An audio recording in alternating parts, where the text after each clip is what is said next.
Hello guys, welcome to easy legal law. हम देख रहे हैं इंडियन एविडेंस एक्ट, भारतीय साक्ष्य अधिनियम। आज की वीडियो में हम देखेंगे relevance and admissibility of evidence. Concept of relevance and admissibility, section 3। Relevance क्या है? A fact is relevant when it is logically connected with the fact in issue. It must have a tendency to prove or disprove the disputed fact. तो वही example लेते हैं, हम पहले video में लिया था। ए और बी है, उनके बीच में डिस्प्यूट है इस लैंड को लेके, इस लैंड के टाइटल को लेके। देन इस टाइटल प्रूव करने के लिए जो कुछ भी फैक्ट्स रहेंगे तो वो रहेंगे रिलीवेंट फैक्ट, क्योंकि फैक्ट इन इशू क्या है यहाँ पे? इशू क्या है यहाँ पे कि टाइटल किसका है। तो ये चीज प्रूव करने के लिए जो सारे फैक्ट्स होंगे उनको रिलेवेंट फैक्ट कहा जाएगा। It must have tendency to prove और disprove the disputed fact. Admissibility, a rule of law that decides whether relevant evidence can be received by the court. तो अगर suppose both A and B, इन्होंने title को लेके बहुत सारे documents दिए और सारे रिलेवेंट डॉक्यूमेंट है, लेकिन भले ही वो रिलेवेंट है, लेकिन जो इशू है उनके बीच में, जो डिस्प्यूटेड फैक्ट है या डिस्प्यूटेड इशू है, जैसे टाइटल को लेके, उसको प्रूव करने के लिए जो एविडेंस नेसेसरी रहेंगे या जरूरी रहेंगे, जो कुछ भी डॉक्यूमेंट्स है उसको प्रूव करने के लिए जो भी डॉक्यूमेंट्स रहेंगे, तो वो ही सिर्फ एडमिसिबल रहेंगे कोर्ट में। क्योंकि ऐसे तो बहुत सारे डॉक्यूमेंट दे सकते हैं, लेकिन जो फैक्ट इन इशू है टाइटल को लेके, जो डिस्प्यूट है, उसको जो डॉक्यूमेंट एविडेंस सॉल्व रिजॉल्व कर सकता है, तो वो ही सिर्फ एडमिसिबल रहेंगे। A rule of law that decides whether relevant evidence can be received by the court. की डिफरेंस क्या है? All admissible facts are relevant but not all relevant facts are admissible. Example, privileged communication, illegal obtained evidence. तो फिर से हम देखते हैं कि all admissible facts are relevant. तो यहाँ पे डिस्प्यूट है, तो उस सपोज ए के पास 712 का एक्सट्रैक्ट है, बट इसको मतलब जिसको हम 712 कहते हैं, तो लेकिन 712 ये टाइटल का प्रूफ नहीं रहता है। तो वहां पे अगर फिर भी कोर्ट को लगा ये एडमिसिबल करना चाहिए, तो वो एडमिट कर सकते हैं एज अ एविडेंस, और ये रिलीवेंट फैक्ट है। सपोज अगर कोई ए के पास एक लाइट बिल है, इस जगह पे उसने कोई मीटर कनेक्शन लिया है और वो लाइट बिल है, तो ये तो रिलेवेंट फैक्ट है कि ये इसका कनेक्शन है, जो इलेक्ट्रिसिटी का कनेक्शन है वो ए का है, लेकिन ये टाइटल प्रूव करने के लिए सफिशिएंट नहीं है। तो यहाँ पे कोर्ट इसको एडमिट करने से मना कर सकता है। तो ये भले ही ये लाइट बिल रिलेवेंट फैक्ट है, तो वो एडमिसिबल नहीं है, लेकिन अगर कोई एडमिसिबल रहेगा तो वो रिलेवेंट फैक्ट रहेगा। तो फर्स्ट क्राइटेरिया है रिलेवेंस होना, और बाद में एडमिसिबिलिटी। पहले वो रिलेवेंस है कि नहीं इस विंडो से जाएगा, फिर बाद में एडमिसिबिलिटी की विंडो से जाएगा। तो that's the key difference. Admissible evidence court में rely on, inadmissible evidence court can not consider even if logically connected. Doctrine and relevant provisions. Doctrine of res gestae, section 4 to 6 deals with doctrine of res gestae, things done in course of transaction. Statements or facts forming part of same transaction are admissible even if they would otherwise be hearsay. Example, a victim's cry immediately after being attacked. तो suppose यहाँ पे person है ए, और यहाँ पे B और सी का झगड़ा चल रहा है। तो बी ने अगर सपोज सी को मारा है और सी ने बहुत जोर से चिल्ला चिल्ला के हेल्प मांगी है, and in that case A ने उनको देखा नहीं, लेकिन बस सुना है सी हेल्प मांग रहा था। इन दैट केस, और सी अप्रोच करता है कोर्ट को फॉर दैट बीस crime, then in that case A ने भले ही उसको देखा नहीं हो, लेकिन ये सीरीज ऑफ ट्रांजेक्शन में हुआ है, क्योंकि पहले बी ने मारा, फिर सी ने चिल्लाया, फिर वो ए ने सुना, और then A approach for help. तो ये सारे सीरीज ऑफ ट्रांजेक्शन में है। तो अगर सी ने कोर्ट में कहा कि बी ने मुझे मारा, और ए ने कहा कि हाँ मैंने सी को सुना था मदद मांगते हुए, लेकिन मुझे नहीं पता कि बी ने ही मारा है, स्टिल ये तो प्रूव होता है कि सी को मारा है किसी ने तो भी, इसलिए उसको ये एडमिसिबल एविडेंस कंसिडर किया जाएगा। स्टेटमेंट्स और facts forming part of same transaction are admissible even if they would otherwise be hearsay. यहाँ पे डायरेक्ट एविडेंस नहीं था, हियरसे एविडेंस था। तो केस लॉ क्या है? Ratten versus R 1967 telephone call made during incident held admissible.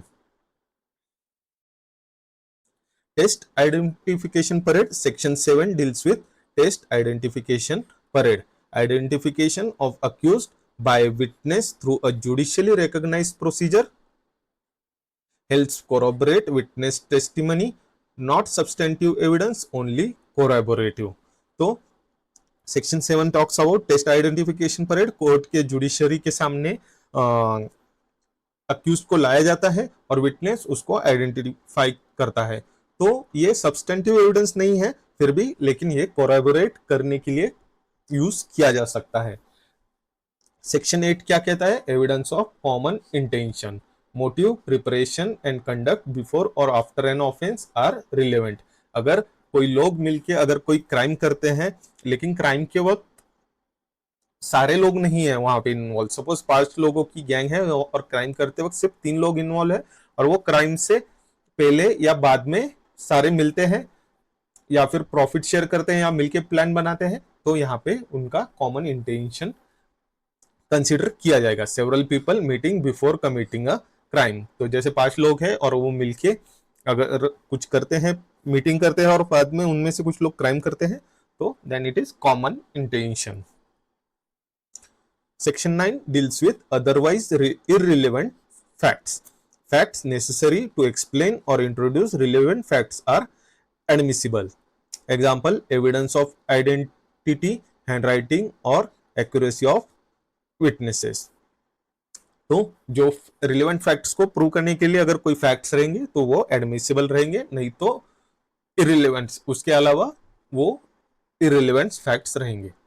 Section 10 facts to determine amount of damages.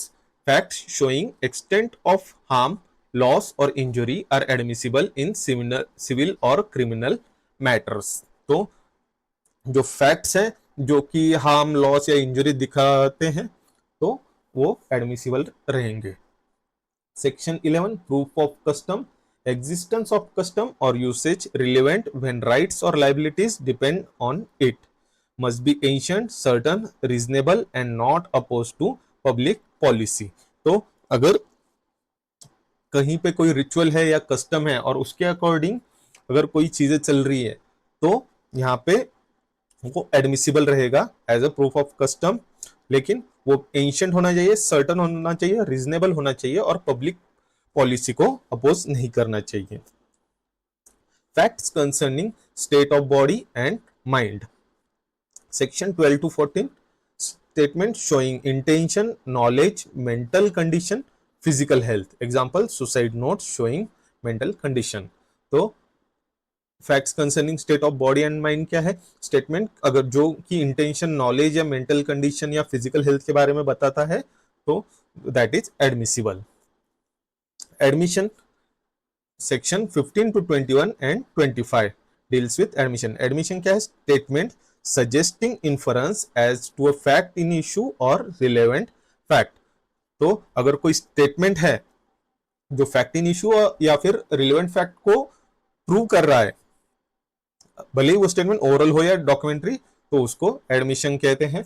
तो अगर कोई पार्टी है और वो कोर्ट जज के सामने कोई चीज स्टेटमेंट रख रही है जो जिसकी वजह से कोई फैक्ट इन इश्यू या रिलेवेंट फैक्ट प्रूव कर पाएंगे तो इसको एडमिशन कहेंगे। कुछ एडमिट कर रहे हैं, वो कोई इंफॉर्मेशन को एडमिट कर रहे हैं। Who can make admissions? Parties to proceeding, their agent और person from whom parties derive interest.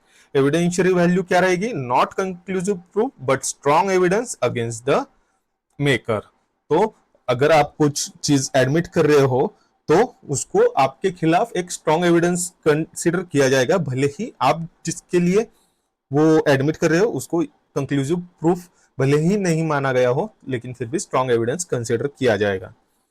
Section 25 deals with general principles regarding admission. Admission is substantive evidence, not binding, but shifts burden of proof.